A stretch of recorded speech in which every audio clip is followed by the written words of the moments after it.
मराठवाडा नेता इथं आहे, माझी गाडी माझा नेता इथं आहे, असं.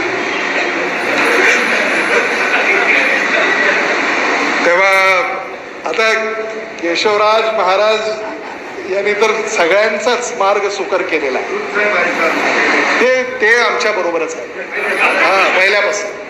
म्हणजे त्यांनी लोकसभेलाच सांगितलं की मी तुमच्या बरोबर आहे, आणि ते कायमच. ते आदरणीय विलासराव देशमुख साहेबांचे मित्र, आदरणीय दिलीपराव देशमुख साहेबांचे मित्र. नमस्कार.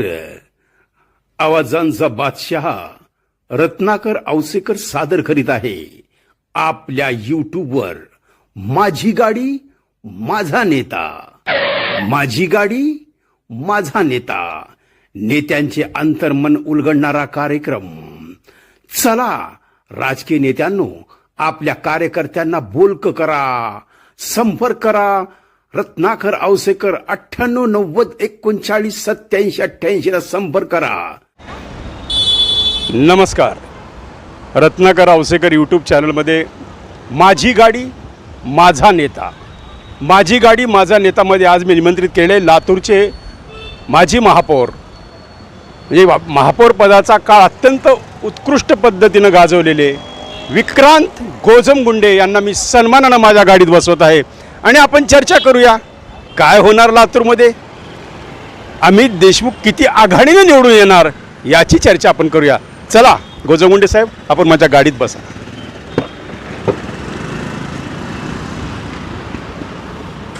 तर मग चला मित्रांनो तर आता जाणून घेऊया विक्रांत गोजमगुंडे यांचा जीवनपट. म्हणजे बालपणातले विक्रांत ते आज महापौर विक्रांत गोजमगुंडे. आमच्या प्रेक्षकांना आपली माहिती द्या सर.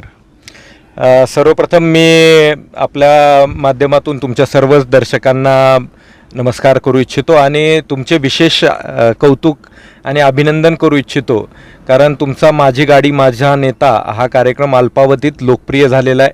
आणि आता सकाळचा भोंगा हा सुद्धा एक नवीन कार्यक्रम तुम्ही लातूरकरांसाठी आणलेला आहे आणि तोही गाजतोय. वयाच्या कुठल्याही टप्प्याला माणसामध्ये कल्पकता असेल तर दर्शकांना भुरळ कशी पाडता येते आणि चर्चेत कसं राहता येतं हे खऱ्या अर्थानं तुमच्याकडून शिकलं पाहिजे.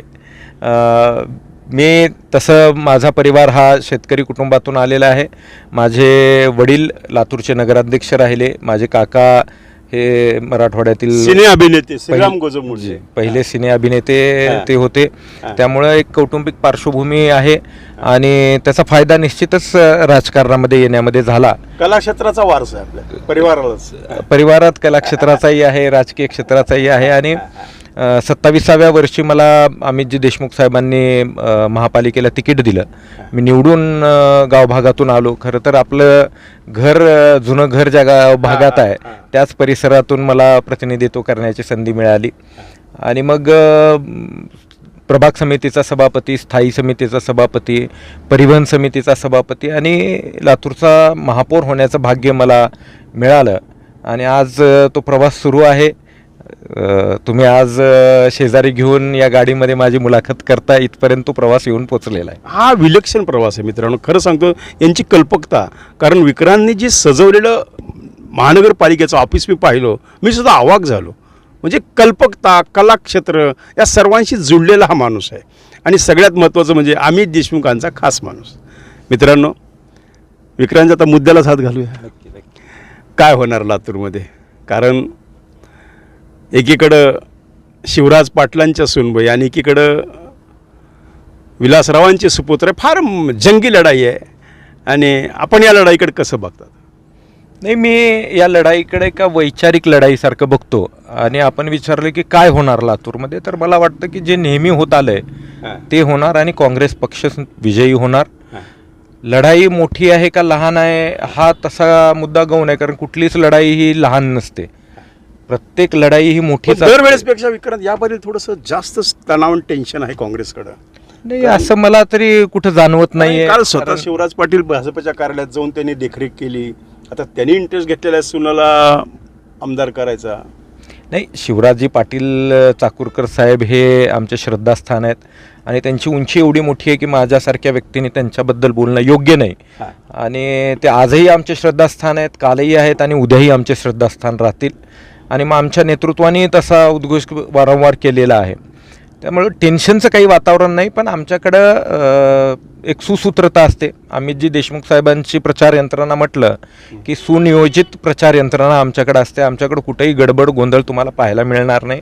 व्यवस्थित प्रत्येक जणाला दिलेलं तुमचा सेटअप तयार आहे सगळा निवडणुकीचा. सेटअप म्हणजे तसं पक्ष आणि आमचे सगळे सहकारी कायम लोकात राहतात, लोकांची कामं करत असतात. त्यामुळे एक सेटअप लागलेला, जनतेशी जुडलेले सगळे लोक आहेत. त्यामुळे नव्यानं काही करण्याची गरज नाही. फक्त ज्या दारांमध्ये, ज्या उंबरटे पुढं आम्ही अडचणी सोडवायला जातो, आता तिथं मत मागायला जातोय. ही निरंतर चालणारी प्रक्रिया आहे आणि एक त्या प्रक्रियेचा भाग म्हणून मी त्याच्याकडे पाहतो. विक्रांतजी, विलासराव नेहमी म्हणायचे की देशमुखाचं मीठ आणणी आहे. बरोबर आहे. कारण ज्यांना ज्यांना महापौर केलं त्यांनी रामराम करून निघून गेले अमित देशमुख साहेबाला. बरोबर आहे. अख्तर मिस्त्री असेल, आता सुरेश पवार तर BJPमधून महापौर झाले. बरोबर आहे. पण त्यांनी म्हणजे असं का घडतं आहे काय म्हणजे, आणि विक्रांतसुद्धा जाणार अशा अफवा होत्या का खरं होतं आम्हाला माहीत नाही. पण विक्रांत काहीतरी गडबड करतो ह्या 2 महिन्यात फार कानावर ऐकू येत होतं. खरं आहे का? मला वाटतं की माझ्या छातीवरती जो हा बॅच आहे, हा बॅचच्या सगळ्या प्रश्नांचं उत्तर आहे. अशा कुठल्याही की तुम्हाला कोणतरी चर्चाच नव्हत्या. ऑफर देतोय वगैरे अशी काही चर्चा आम्ही ऐकली असं कसल्याही ऑफर मला कुणाही दिलेल्या नाही आहेत आणि द्यायचं कारणही नाही आहे. त्यांनाही माहिती आहे माझी निष्ठा माझ्या नेतृत्वाशी, माझ्या पक्षाशी अभेद्य आहे आणि त्यामुळे मलाही कुणी ऑफर दिलेली नाही आहे. मी दुसऱ्या पक्षात जाण्यापेक्षा मी महापौर होत असताना दुसऱ्या पक्षानेच मला मदती केलेली आहे. त्यांचेच माणसं आमच्याकडे घेण्याचा माझा पॅटर्न राहिलेला आहे. त्यामुळे मी कुठं जाण्याचा प्रश्न येत नाही. आम्ही ऐकले की आता सुद्धा BJPचे काही आपले मित्र आपल्या संपर्कात आहेतच, निश्चित आहेत. कारण लातूर अर्चना त्याला झटका आहे? नाही, तसं म्हणणार नाही मी. त्यांची लढाई वेगळी आहे, आमची लढाई वेगळी आहे. पण शेवटी लोकनेते विलासरावजी देशमुख साहेब नेहमी सांगायचे की निवडणुकीपुरतं राजकारण आणि नंतर समाजकारण.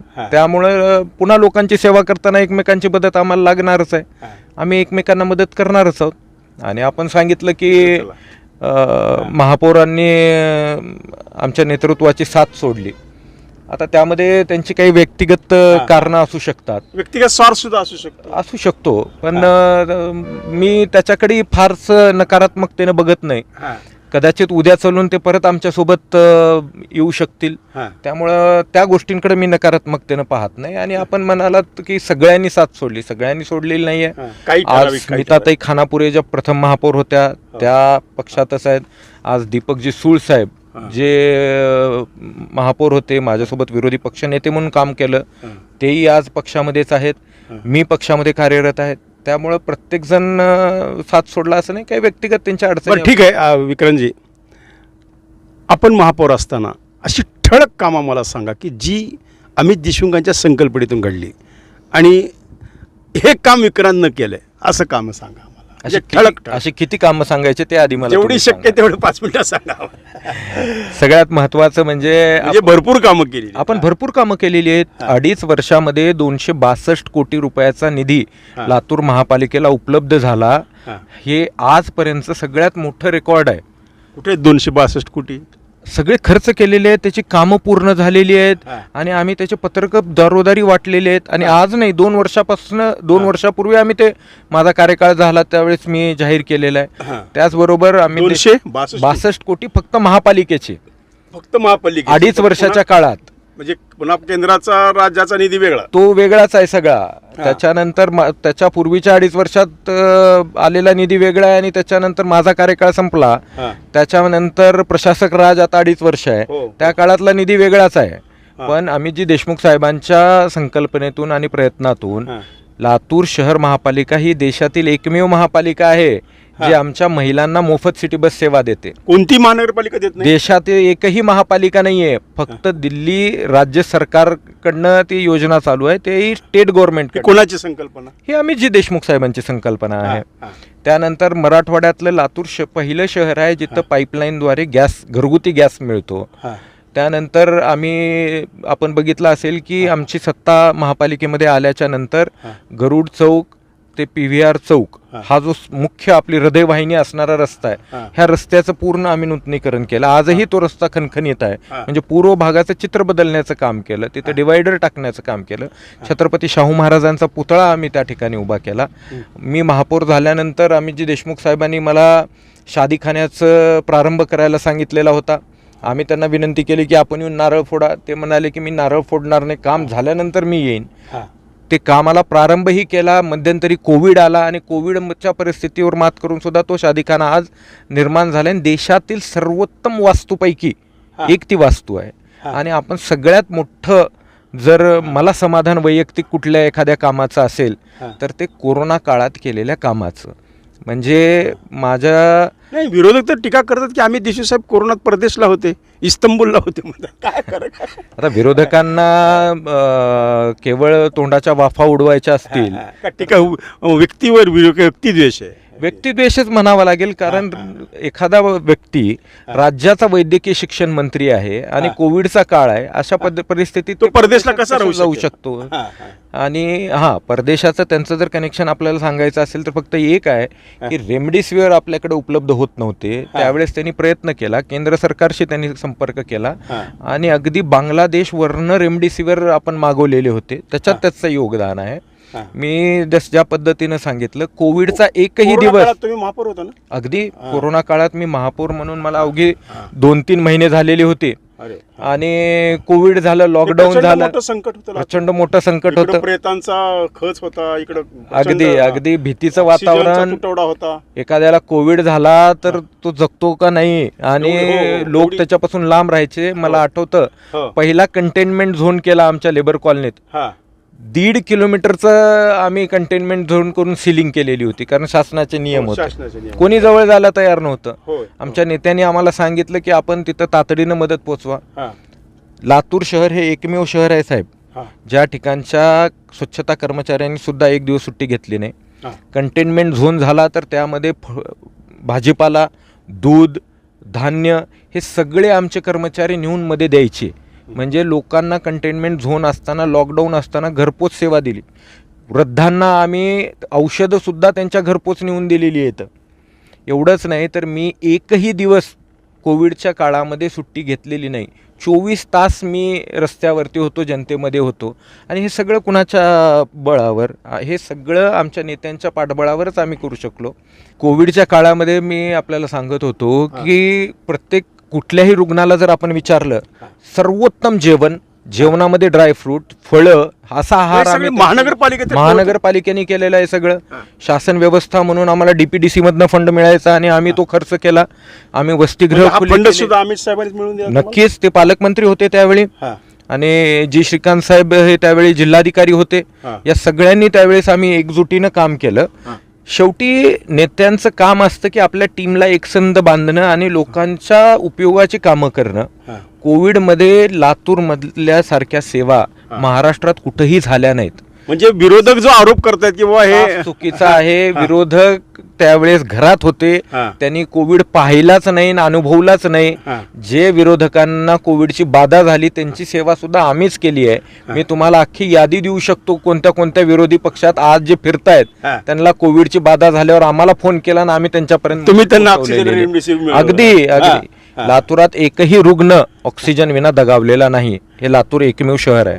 लातूर एकमेव शहर वैद्यकीय शिक्षण मंत्री असताना. हो, अगदी.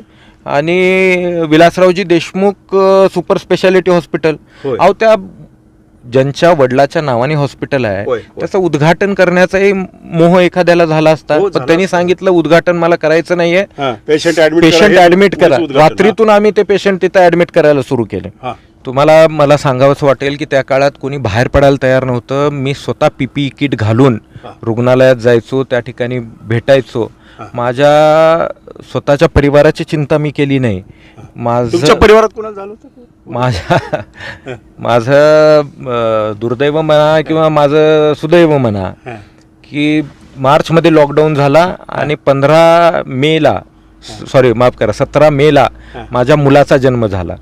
आणि माझ्या घरामध्ये माझी मिसेस प्रेग्नंट होत्या, त्यानंतर माझं बाळ होतं, त्याची सुद्धा चिंता न करता मी हे सगळं कोरोनातच. हे सगळं कोरोनात, आणि मी दररोज 24 तास बाहेर राहायचो, घरी फक्त जेवायला आणि अंघोळीपुरतं जायचो, आणि घरातही सगळ्यांना बाधा झाली.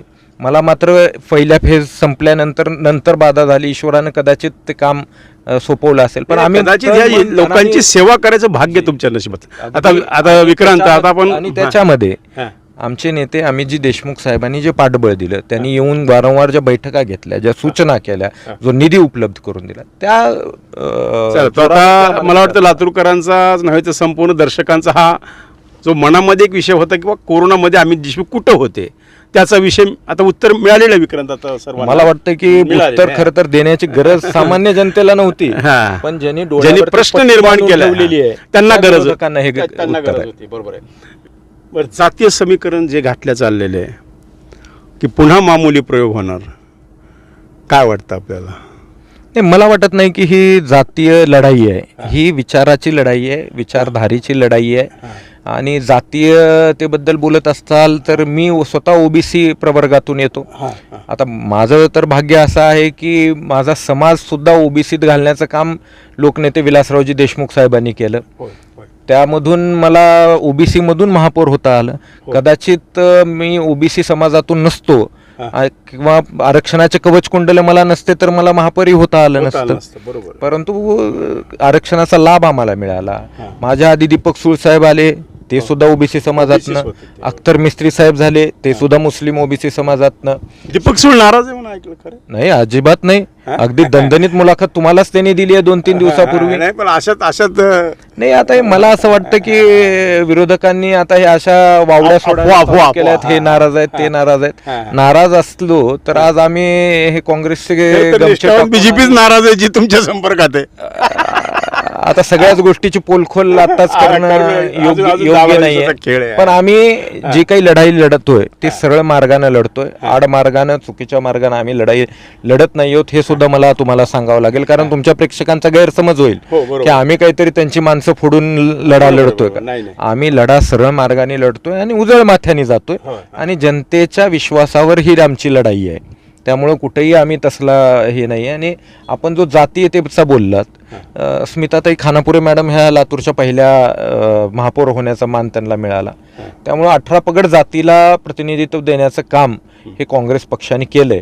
त्यामुळे मला वाटत नाही की लोक, सामान्य जनता याकडे जातीयतेने बघेल. हां, निश्चित ही विचारधारेची लढाई आहे, हे मात्र निश्चित आहे. आपण पूर्व भागाकडे राहता म्हणून हा मला प्रश्न विचारा असा वाटतो की पूर्व भागामध्ये विनोद खटके नावाचा तरुण आता निवडणुकीला उभा टाकले, ज्याचं दलित समाजामध्ये एक चांगलं प्रस्थ आहे. तो सामूहिक विवाह करतो असं काहीतरी बरेच लोक सांगतात, त्याचं काम चांगलं आहे असं काही लोक बोलतात.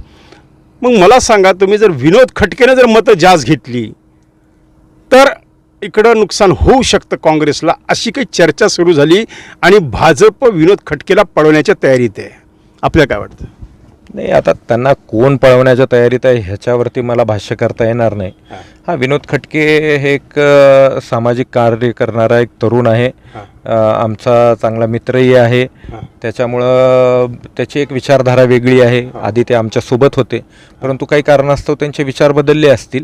आता ते निवडणूक लढवत आहेत, पण त्यांना किती मतं पडतील आणि त्याच्यावरती काय गणितं होतील हे मांडत असताना विरोधकांनी हे पण विचार केला पाहिजे की गेल्या वेळेस शेवटच्या टप्प्यात अमित देशमुखाची दोस्ती उफाळून येऊ शकते. नाही, मी असं काही त्यांच्यावरती कुठलेही आरोप करणार नाही किंवा अतिशोक्तीचा दावाही करणार नाही. कारण जनतेचं प्रेम अमित देशमुखांवर उफाळून येणार आहे. त्यामुळे विरोधकांचं प्रेम उफाळून यावं अशी अपेक्षा सुद्धा मी करणार नाही.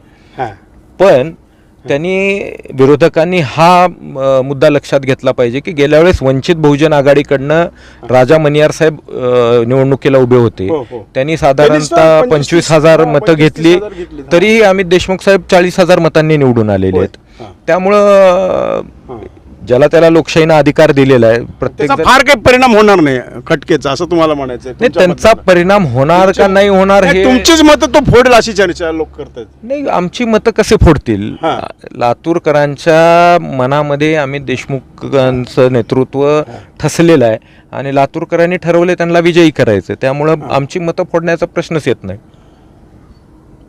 विक्रांतजी, ही निवडणूक अत्यंत चुरशीची होती असं काही पत्रकार मित्र म्हणत आहेत.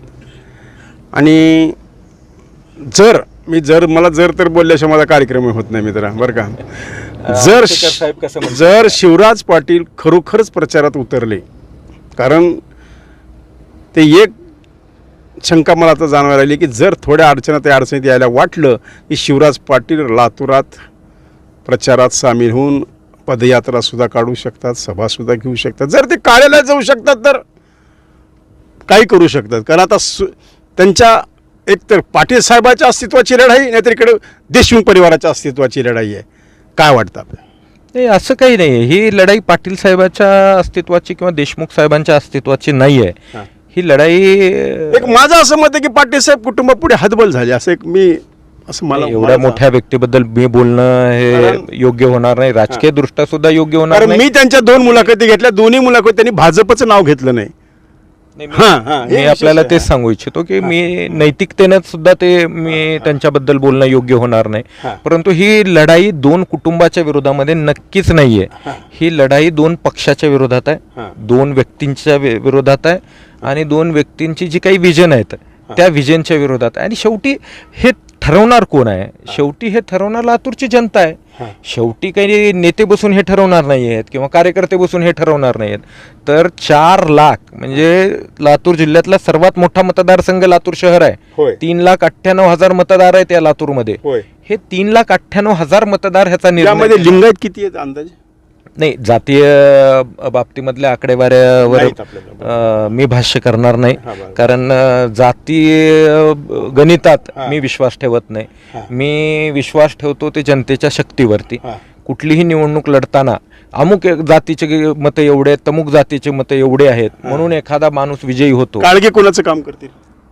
काय काळगे कुणाचं काम करतील म्हणजे काँग्रेस पक्षाचे खासदार आहेत, आमचंच काम करतायत आणि छाती ठोकपणे करतायत. दररोज पदयात्रा चालल्या आहेत, दररोज सभा चालल्या आहेत.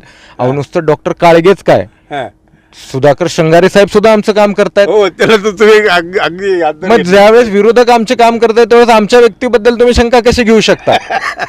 त्या शंका घेतल्याशिवाय कार्यक्रम कोण बघणार आहे विक्रांत? नाही, पण एखाद्याचा कार्यक्रम करायचा म्हणून शंका घेऊ नका तुम्ही, एवढीच विनंती आहे. नाही, आम्हाला काय वाटतं की हे जे लोकांच्या मनातल्या शंका, बरं मी जे काही बोलतो काय माझं काही देशमुखाशी बांधाचं भांडण नाही, काही नाही बरं का. मी जे बोलतो ते आपलं लोक जे बोलतात 4 ठिकाणाहून माझ्या कानावर ज्या गोष्टी आहेत ते मी माझ्या कार्यक्रमात आणत असतो, बाकी काही नाही.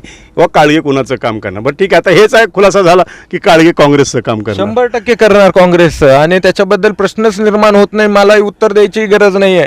पण आता हे तुम्ही का आम्हाला प्रश्न छेडताय? माझी गाडी माझा नेता मध्ये माझी छेडछाड का करताय? नाही, मी छेडछाड पण आपल्या मुलाखत रंगतदार व्हावी हा हेतू असतो आमचा. याच्यात कुठल्या असं लोकांनी गैरसमज करून घ्यायचा प्रयत्न नाही.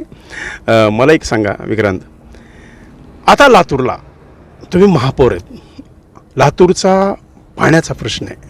आज एवढ्या पावसाळ्यामध्ये जर 8-10 दिवसाला पाणी येतंय, हे यश आहे का अपयश? नाही, हे बघा, लातूर शहर एवढ्या झपाट्यानं वाढलं, एवढ्या झपाट्यानं वाढ होईल असं कोणालाही वाटलं नव्हतं. 20 वर्षापूर्वी ज्या योजना केलेल्या होत्या त्या योजना आता अपुऱ्या पडायला लागल्या. मग आम्ही शासनाकडे प्रस्ताव पाठवले, त्याला निधी उपलब्ध करून घेतला. आता तुम्ही बघितलं असेल 350 कोटीचा निधी दिला. पण त्यामध्ये शहरांतर्गत पाईपलाईन टाकणं, शहरांतर्गत पाण्याच्या टाक्या उभा करणं आणि विशेष करून हरंगुळ येथे जलशुद्धीकरण केंद्राची कॅपॅसिटी आपल्याला वाढवायला लागते. मुळात प्रश्न असा आहे की धरण भरलं तरी लातूरला पाणी का नाही आहे 8 दिवसाच्या आत भेटत? आता तर 4 दिवस 5 दिवसाला पाणी मिळतंय. आपल्या हरंगुळच्या जलशुद्धीकरण केंद्राची तेवढी पाणी फिल्टर करण्याची कॅपॅसिटी नाही आहे आणि ते पंप करण्याची तिथून कॅपॅसिटी नाही आहे. परंतु आम्ही तोही प्रस्ताव दिला, त्यालाही शासनाने खोडा घातला. परंतु पर्यायी पाईपलाईनला मात्र निधी उपलब्ध करून दिला. त्यामुळं शासन देताना सुद्धा आम्हाला कसा अन्याय करतं आणि जाणून बुजून कोंडीत पकडतं. आणि पुन्हा हेच सत्ताधारी आम्हाला प्रश्न विचारतात की लातूरला पाणी का नाही, महायुतीच्या लोकांनीच अडवलेलं. अहो, अगदी फसवणूक केलेली आहे लातूरकरांची आणि त्याचं खापर आम्ही देशमुखावर फोडतोय, आमच्या सगळ्यांवरती फोडलं जातंय. मला सांगा की ज्या लातूरला देशामध्ये घनकचरा व्यवस्थापनामध्ये आम्ही पहिला क्रमांक मिळवला, त्यावेळेस स्थायी समितीचे सभापती अशोक गोविंदपूरकर साहेब होते. त्यानंतर राष्ट्रपतींच्या हस्ते पुरस्कार मिळाला. तो पुरस्कार सुद्धा घ्यायला आम्ही एका स्वच्छता महिलेला घेऊन गेलो हो, मी स्वतः त्यावेळेस महापौर होतो. होय. मग एवढे पुरस्कार आमच्या काळात मिळत होते, तर आता हा बोजवारा का उडाला?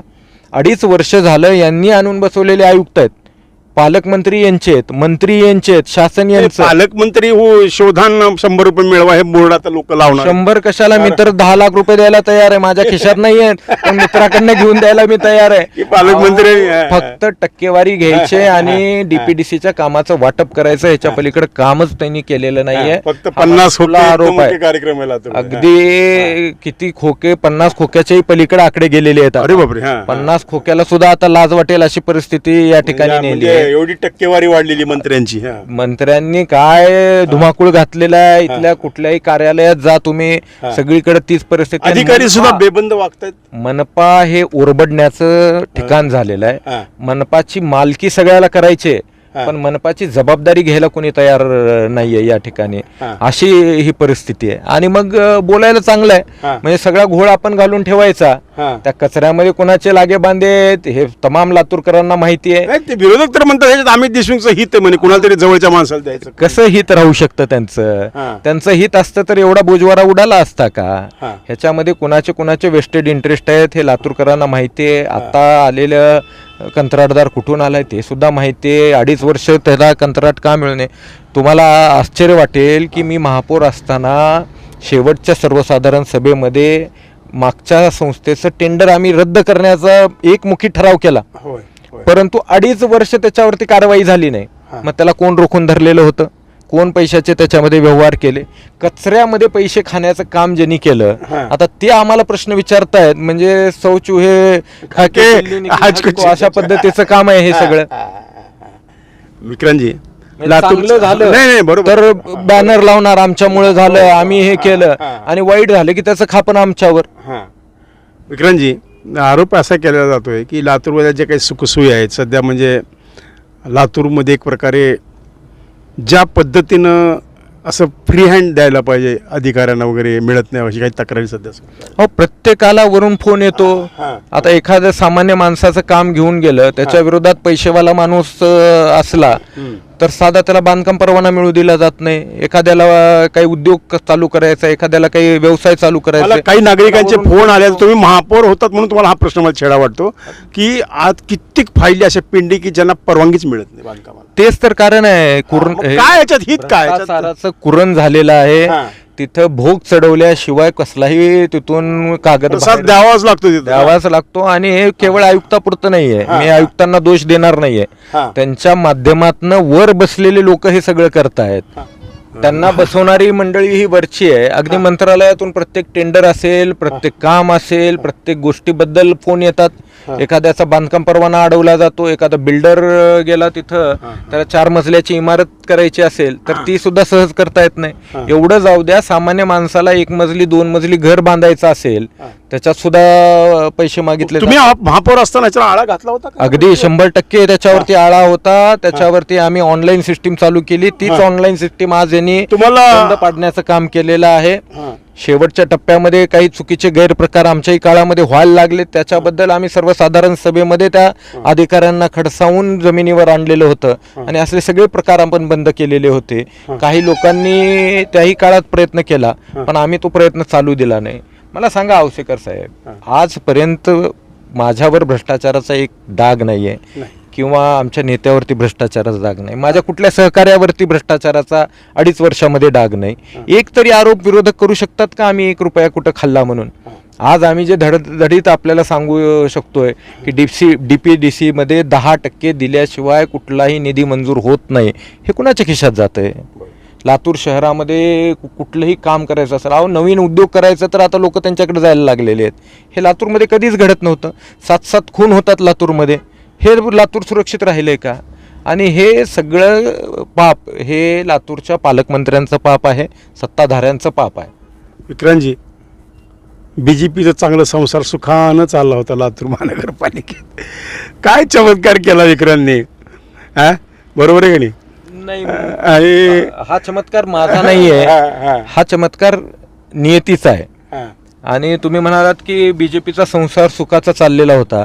सुखाचा वगैरे काही चालला नव्हता. सुखाचा चालला असता तर त्यांच्यातलीच काही मंडळी आमच्याकडे आली नसती हा. की आपण पुढाकार घ्या आणि आपण विकासाच्या मुद्द्यावर त्या ठिकाणी. बीजेपीला पाडून तुम्ही महापौर झालेला आहे, बीजेपीचं सरकार हे करून. बरोबर आहे, पण त्या काळामध्ये परिस्थिती अशी झाली, 2.5 वर्ष ज्यावेळेस झाले त्यांच्यामध्ये एवढी बेदिली माजलेली होती. हा, हा. एक पदाधिकारी दुसऱ्याला बोलायला तयार नव्हता. हा. एका पदाधिकाऱ्याने विकास कामाची यादी केली की दुसरा पदाधिकारी त्याच्या तोंडावर तो फाडून टाकायचा. म्हणजे असा कारभार चालला होता आणि लातूरकर कंटाळलेले होते आणि त्यांच्यातल्या काही लोकांच्या ते लक्षात आलं. मग त्यांनी आमच्याशी संपर्क केला की आपण विकासाच्या मुद्द्यावर एकत्र येऊया आणि लातूरसाठी काहीतरी चांगलं करूया. त्यामुळं चंद्रकांत बिराजदारजी आमच्यासोबत आले, गीता गौड मॅडम आमच्यासोबत आल्या, अपक्ष आणि वंचितचे त्या काळात असणारे पूर्वीचे राष्ट्रवादीचे नेते आत्ताचे जिल्हाध्यक्ष राजा मनियार साहेब आमच्यासोबत आले आणि आम्ही हसत खेळत त्या ठिकाणी सत्ता स्थापन केली.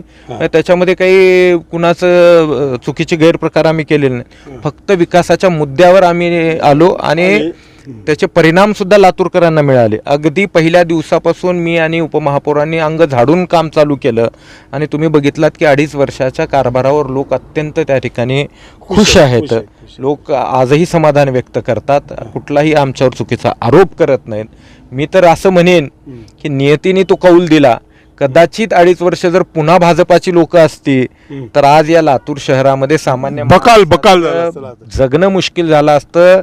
लोकांना या ठिकाणी व्यापारी सुद्धा बोलतात, खंडणी मागतात. अगदी हे सगळे प्रकार जर चालू राहिले असते तर आज लातूरची काय परिस्थिती राहिली असते. मला एक सांगा, तुम्ही काँग्रेसचे सक्रिय कार्यकर्ते आहात, काय विजन काय पुढे काँग्रेसचं, काय लातूरमध्ये काय नवीन काय असं? कारण विलासरावजी नेहमी म्हणायचे जे नवं ते यावं लातूरला हवं, बरोबर आहे? हे बघा, एक विकास ही निरंतर चालणारी प्रक्रिया आहे. एखाद्या शहराचा विकास हा होतच राहतो, कामं बदलत राहतात. परंतु आमचे नेते अमितजी देशमुख साहेब यांनी एक मोठं विजन ठेवलेलं आहे. नव्या लातूरला आता वाढत्या लातूरमध्ये नवं लातूर विकसित करत असताना एक स्पेशल टाउनशिप प्लॅन ते आखतायत आणि त्या ठिकाणी अगदी सुसज्ज रस्ते, त्या ठिकाणी व्यवस्थित सगळ्या गोष्टी, पायाभूत सुविधा त्या ठिकाणी दिल्या जाव्यात याचा प्रयत्न आपण त्या ठिकाणी करतो आहोत. त्याचबरोबर जी जुनी भाजी मंडई होती तिथं अगदी 3 स्टार भाजी मंडई ही आपल्याला त्या ठिकाणी निर्माण करायचे. गंजगोलाईच्या नजीक पार्किंगची सुविधा त्या ठिकाणी निर्माण होणार आहेत. रस्त्यांचं जाळं तर आता खूप चांगलं झालेलं आहे, पण वाढीव वस्त्यांमध्ये सुद्धा रस्ते होणं गरजेचं आहे.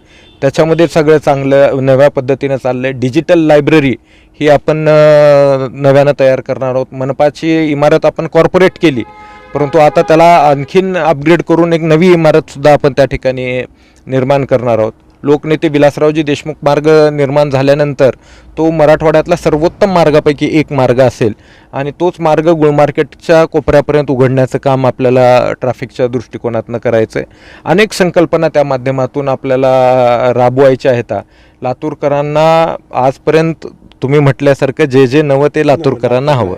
त्यामुळं मोफत सिटी बस लातूरकरांना दिली, गॅसद्वारे पाईपलाईनद्वारे घरगुती गॅस लातूरकरांना दिला, उत्तम दर्जेचे रस्ते, आज मुख्य रस्ते जर तुम्ही बघितले उत्तम दर्जाचे आहेत. गल्लीबोळातले रस्ते थोडेसे खराब झालेले असू शकतात. मलनिस्सारण योजना दिला, पाणीपुरवठा योजना दिली आणि आणखीन त्याला जे जे लागणार आहे ते सगळं या लातूरमध्ये उपलब्ध होणार आहे. आणि दुसरं, लातूरकरांसाठी, तरुणांसाठी इन्क्युबेशन सेंटर हे लातूरमध्येच निर्माण व्हावं यासाठी प्रयत्न चाललेला आहे. आणि लातूरला विभागीय आयुक्तालय हे होणार 100% होणार याची मला खात्री आहे. त्याचबरोबर विद्यापीठ सुद्धा निर्माण होणार. आता अमित देशमुख मंत्री झाले की लातूरला ते होणार. आमचं सगळ्यांचं तर स्वप्न आहे, सामान्य लातूरकरांचं स्वप्न आहे की ते मुख्यमंत्री व्हावेत. नाही, हे जर आतापासून म्हणलं तर 1 दिवस लवकर होणार. कारण आम्ही विलासरावला 20 वर्षापासून म्हणत होतो, साहेब तुम्ही मुख्यमंत्री. शेवटी विलासराव कंटाळून म्हणले, अरे काय दरवेळेस म्हणता, म्हणले माझं नाव येतं काय होतं. पण मला वाटतं आता जमाना फास्ट झालेला आहे. आता तुम्ही बघत असाल अपग्रेड होतो, फास्ट होतो. अमित साहेबांना वेळ लागणार नाही. ते आपल्या सगळ्यांच्या मनातलं स्वप्न लवकरात लवकर पूर्ण होईल आणि लातूर नेक्स्ट लेवलचं लातूर. किती लीड मिळाला सध्या निवडणुकीत? अमित भाई किती निवडून येऊ शकतो? आम्ही जे टार्गेट ठेवलेलं आहे ते 1 लाख मताधिक्याचं टार्गेट ठेवलेलं आहे. 1 लाख मत. आणि त्याच्या पद्धतीनं आम्ही सगळी व्यूहरचना करत आहोत. बूथचे कार्यकर्ते, बूथचे प्रमुख आमचे त्या पद्धतीनं आज झटतायत आणि निश्चितपणानं एक समाधानकारक आणि शोभनीय हा. मताधिक्य त्यांना तुम्हाला मिळेल. 1 लाखाचं मत ते मग विरोधकाचं डिपॉझिटच जायला पाहिजे. नाही, मी असं म्हणणार नाही विरोधकांचं डिपॉझिट जाईल का नाही ते. वाचावं, जाऊ द्या. आम्ही आमचं मताधिक्याबद्दल आम्ही प्लॅनिंग करतो आहे हा. आणि त्याच्यामध्ये पूर्ण प्रयत्न झोकून देतोय. आम्ही विरोधकांना किती मिळतील ह्याच्याबद्दल मी काही भाष्य करणार नाही. मित्रांनो, असे हे आमचे विक्रांतजी गोजगुंडे महापौर. आणि खरंच मला आनंद ह्याचा वाटतो की महापौर म्हणून जे ठसा पाहिजे लातूरवर, असा देखणा महापौर, असा हुशार महापौर. आणि म्हणजे कसं असतं, कुठलं विकास करताना सुद्धा थोडी सौंदर्य दृष्टी पाहिजे. त्यावेळेस तुम्ही विक्रांतचं ऑफिस मी बघायला गेलो खास मुद्दामून. इतकं छान वाटलं की असं वाटलं की मी कुठेतरी 5 स्टार हॉटेलमध्ये आलोय. एवढं सुंदर ऑफिस सजवून, आपण 2 सुंदर बगीचे केलेले आहेत अमित देशमुख साहेबांच्या कल्पनेतून. रवींद्रनाथ टागोर नगरला, गांधी मार्केटच्या जवळ आपण वेगवेगळ्या ग्रीन बेल्टमध्ये खेळण्या बसवलेल्या आहेत. समाज मंदिरामध्ये म्हणजे जे बौद्ध विहार आहेत तिथं आपण अभ्यासिका तयार केलेल्या आहेत. आपण शहरातल्या 8 बौद्ध विहारांना कपाटं दिलेली आहेत. डॉक्टर बाबासाहेब आंबेडकरांचं साहित्य, वाचनाचं साहित्य दिलेलं आहे, खुर्च्या दिलेल्या आहेत. म्हणजे तुम्ही सांगितल्याप्रमाणे आपण कारंजे बसवलेले आहेत. प्रदूषण महामंडळाकडनं 5 कोटी रुपये मिळवून आता प्रदूषणाचा निर्देशांक आहे. म्हणजे महापालिकेसमोरून जाता येता तुम्हाला टेम्परेचर किती आहे, लातूरचं प्रदूषण किती आहे हे सुद्धा कळतं. आपण अनेक वाहनं घेतली, सगळं तुमच्या काळात झालं. अगदी हे सगळं आपल्या काळात झालं. आम्ही तुम्हाला पुन्हा एकदा महापौर आपण व्हावं. खरं तर आता विक्रांतनं आमदार व्हायला पाहिजे. आता त्याची लेवल आता हळूहळू वाढायला पाहिजे. अमित भाईंनी जर मनावर घेतलं तर विक्रांत सुद्धा आमदार होऊ शकतात. ती काही फार मोठी गोष्ट नाही आहे. कारण देशमुख ज्याला दगडाला जरी शेंदूर लावला त्याचा हनुमान तयार होतो असं लोक म्हणतात. मित्रांनो, कशी वाटली मुलाखत? लाईक करा, शेअर करा, सबस्क्राईब करा, बेल आयकॉन दाबा. आणि रत्नाकर आवसेकरच्या माझी गाडी माझा नेतामध्ये विक्रांतजी गोजगुंडे आले. मी त्यांचं आभार व्यक्त करतो. आपण पण अमित भैया तर मोठे होणार, पण तुम्ही पण लवकरच मोठ्या पदावर आम्हाला दिसावे याच मनोकामना शुभकामना आम्ही तुम्हाला देऊन कार्यक्रम संपवतो. नमस्कार सर.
आवाजाचा बादशाह रत्नाकर आवसेकर यांच्या यूट्यूब चॅनलला लाईक करा, सबस्क्राईब करा आणि आपापल्या ग्रुपवर शेअर करा.